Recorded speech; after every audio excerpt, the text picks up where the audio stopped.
गावगाडा कथेचा भाग 8. मागचे भाग वाचण्यासाठी प्रोफाईलवर जाऊन आधीचे व्हिडिओ चेक करा. अमोलचे मामा आणि सौमित्र पाटील रात्रीच्या जेवणाला बसले होते. जेवणाची पूर्ण तयारी मोठे सूनबाई म्हणजे अतुलच्या पत्नीने केली होती. तितक्यात अमोल पण येतो आणि मामासोबत जेवायला बसतो. मामा, जेवण पोटभर करा. बऱ्याच दिवसानंतर आले तुम्ही आमच्या घरी. अमोलचे मामा म्हणतात, मी पोटभरच जेवतो भाच्या. त्याची चिंता नका करूस. तुमच्या मामीने तुमच्यासाठी लाडू पाठवले होते, ते खाऊन बघाल तेवढे. हो हो, खाईल ना. मामीला सांगा मी आठवण काढली म्हणून. हो सांगतो. जेवण लय रुचकर झाले. सुनबाईनंच केलं असेल. तेव्हा सौमित्र पाटील म्हणतात, हो, स्वयंपाक करायला बाई पण आहे आणि सुनबाई पण करते मदत. काय आहे, वाडा म्हटलं की कामं खूप असतात, म्हणून मदतीला पाहिजे हाताशी. हो, तुम्ही मोठी माणसं. आमच्याकडे तुमची मामी आणि सुनबाई बनवते जेवण. आता आमची मीना पण झक्कास जेवण बनवते. मामा मुद्दामहून अमोलसमोर मीनाची प्रशंसा करत होते. अमोल आतुरतेने विचारतो, अच्छा, ती लहानशी मीना आता स्वयंपाक पण बनवते का?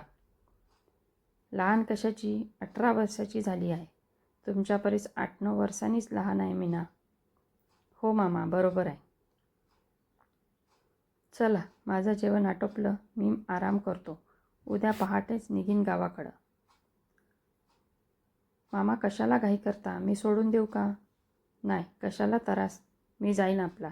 एवढंच म्हणता तर बसमध्ये बसून द्या, बाकी मी जातो. बरं, ठीक आहे. जेवण झाल्यावर मामा लगेच झोपायला जातात. अमोल त्यांची चांगली सोय करून देतो झोपायची. मामा झोपल्यानंतर अमोल त्यांच्या आबाला मामाविषयी विचारपूस करतो. काही कळलं का आबा? मामा असे अचानक कसे आले? मी मुद्दाम तुम्हाला एकटे सोडले मगाशी. तुमचं बोलणं झालं पाहिजे म्हणून. हो, तुझ्या आणि मीनाच्या लग्नासाठी म्हणत होते. काय? मीना तर खूप छोटी आहे ना आबा. हो ना, पण मला वाटते ते त्याच उद्देशानं आले होते. हो का? मग तुम्ही काय म्हटले? सध्या अमोल लग्नाचा नाही म्हणाला म्हटलं. अजून जास्त काही बोललो नाही मी या विषयावर. काय आहे ना, कितीही झालं तरी ते तुझ्या आईचे भाऊ. वयाने लहान आहे, पण तुझ्या आईसारखाच कडक स्वभाव. मी बोललो असतो तर त्यांना वाटलं असतं मीच नाही म्हणतो म्हणून. पोराला तर विचारलं नाही. त्यांच्या मनाला हे नाही वाटलं पाहिजे की त्यांची बहीण नाही तर आपण त्यांना विचारत नाही. मुलीच्या लग्नाचा विषय आहे म्हणून तुझ्यावर सोडून दिलं. ठीक केलं ना मी? तुझं काय म्हणणं आहे?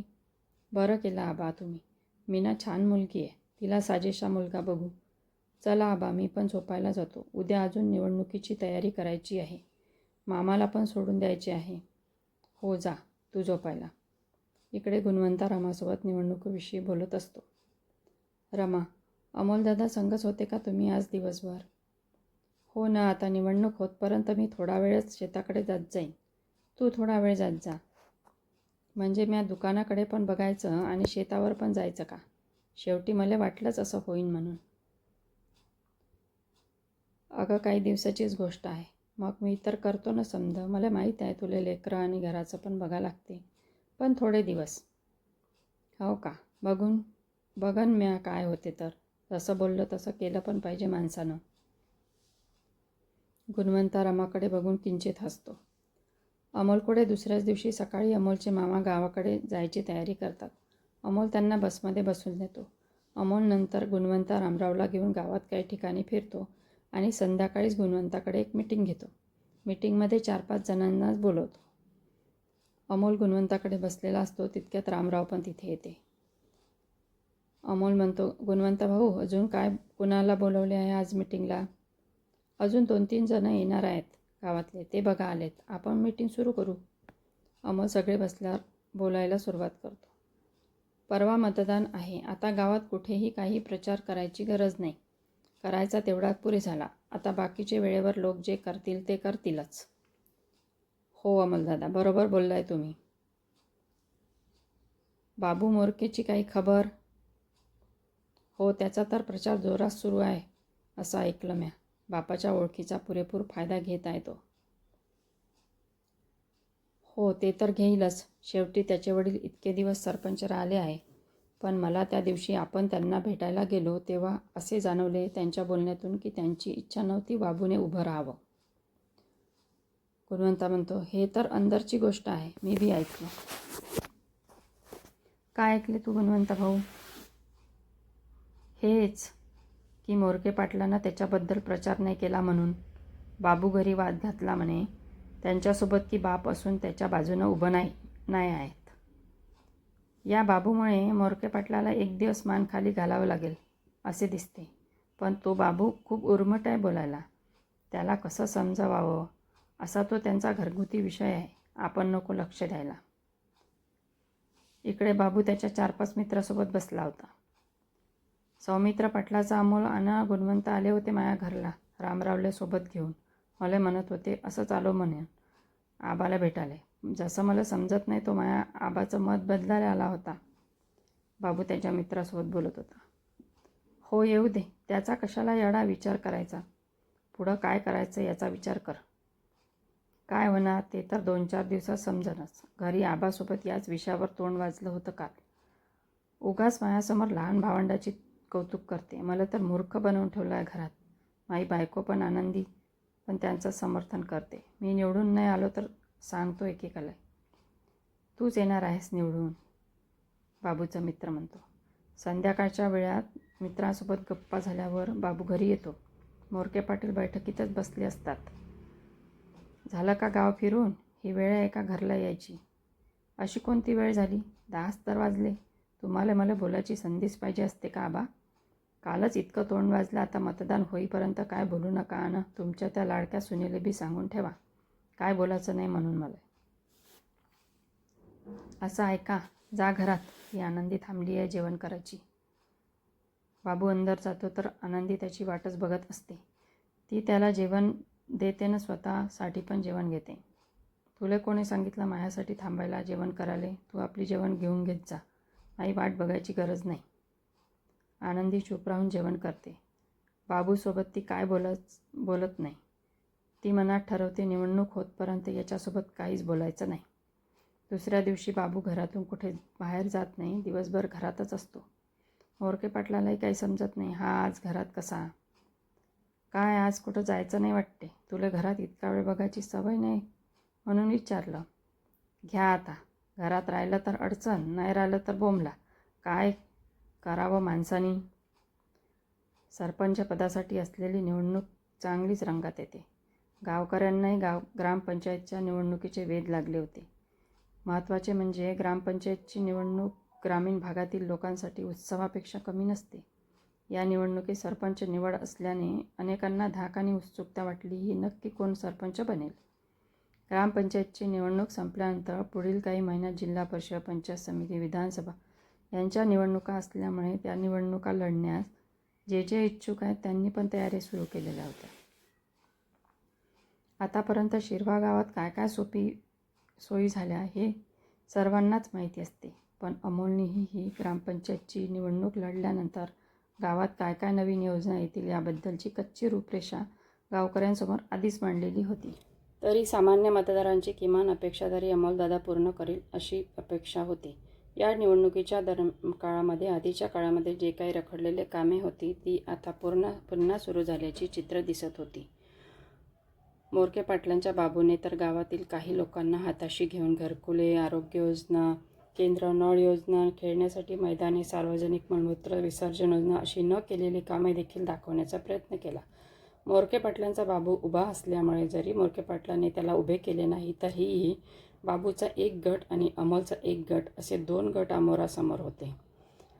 अमोल त्याचे वडील सौमित्र पाटलाला गावातील निवडणुकीच्या वातावरणाबद्दल सांगत होता. आबा सध्या आपल्या शिरवा गावातील तरुण मंडळी विकासाचा ध्यास घेतला म्हणून गर्जना करत आहे. पण बघूया आता निवडणूक झाल्यानंतर यांनी कसला ध्यास घेतला आहे आणि कशाचा विकास केला हे तर तेव्हाच समजेल. तुला सांगतो अमोल, आतापर्यंतच्या माझ्या जीवनात मी या गावात जितक्या निवडणुका बघितल्या त्यात एकच बघितली की आता निवडणुकीच्या वेळेस जितका उत्साह आहे आणि जोश दिसतो चेहऱ्यावर तितका निवडणूक झाल्यावर ओसरून जातो. एका दिवसातच सगळे आश्वासने विसरतात. त्यांच्या चेहऱ्यावरचा जोश पण गायब होतो.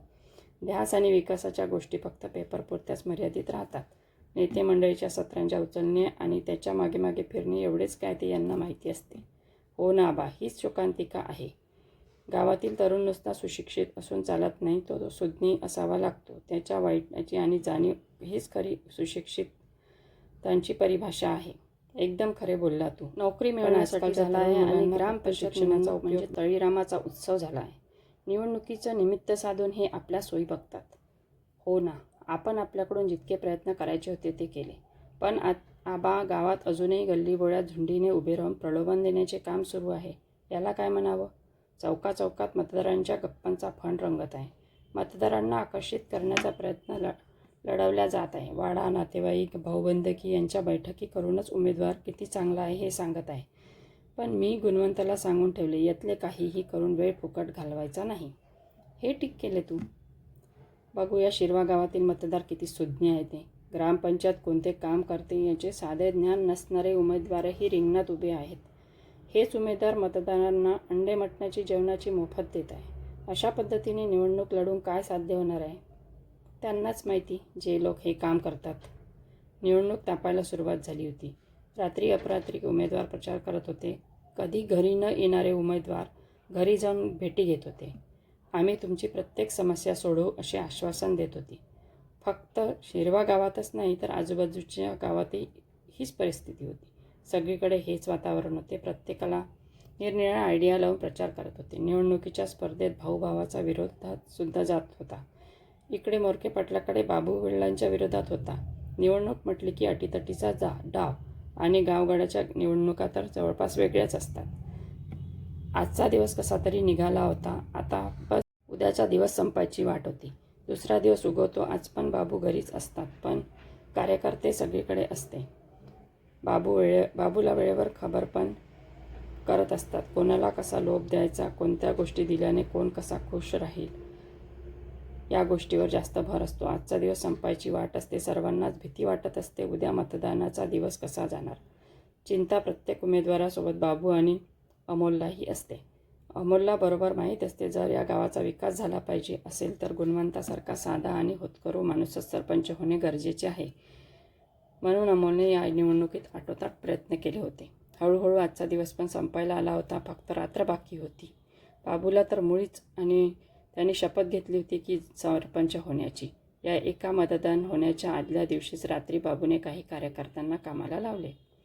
इकडे अमोल एकटाच बाहेर त्याच्या आबाच्या पाळण्यावर बसला होता. तेवढ्यात सौमित्र पाटील तिथे येऊन म्हणाले, काय झालं अमोल, एकटाच बसला आहे? हो आबा, या ना, तुम्ही पण बसा. उद्या काय होणार याचा विचार करत होतो. इतका विचार नको करू, व्यवस्थित होईल. सत्य कधी हारत नसते. हो आबा, पण आजच्या परिस्थितीत सत्याचा कित्येक लोकांना विसर पडला आहे. माझे स्वप्न आहे या गावाबद्दल काही. या गावाला सुंदर आणि समृद्ध गाव बनवायचं आहे. त्यासाठी गुणवंता ही निवडणूक जिंकणे खूप गरजेचे आहे.